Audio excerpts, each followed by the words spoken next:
নবীজি বলেছেন রমজান মুবারকে মাস আসার সঙ্গে সঙ্গে আল্লাহ রাব্বুল আলামিন তিনি জান্নাতের সমস্ত দরজাগুলি খুলে দেন আর জাহান্নামের সব দরজাগুলি আল্লাহ রাব্বুল আলামিন বন্ধ করে দেন। সুবহানাল্লাহ।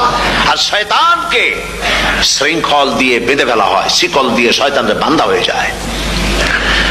এই হাদিসটা যখনই শোনাই বিভিন্ন জায়গায় লোকেরা বিভিন্ন জায়গায় প্রশ্ন করে, হুজুর কোন তো যে শয়তানরে বাঁধতে হয়, কিন্তু রমজান মাস হতো লোকেরা মদ খায়, মিথ্যা কথা কয়, তাহলে শয়তান বান্ধা থাকলো কেমনে? আমি বলি দেখেন, এরও ব্যাখ্যা আছে।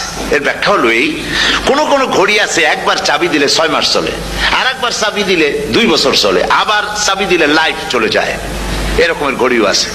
কোন কোন মানুষের শয়তানে এমন চাবি দিছে যে চাবিতে 6 মাস চলে, কোনটায় 10 মাস চলে, কোনটায় বছর চলে। রোজার মাসেও যারা গুনাহ করে শয়তানে এমন চাবি দিছে যে রোজার মাসেও বন্ধ হচ্ছে না। এরা শয়তানের খপ্পরে পড়ে গেছে। আল্লাহ এই চাবি থেকে মুসলমানদেরকে হেফাজত করুন বলি আমিন।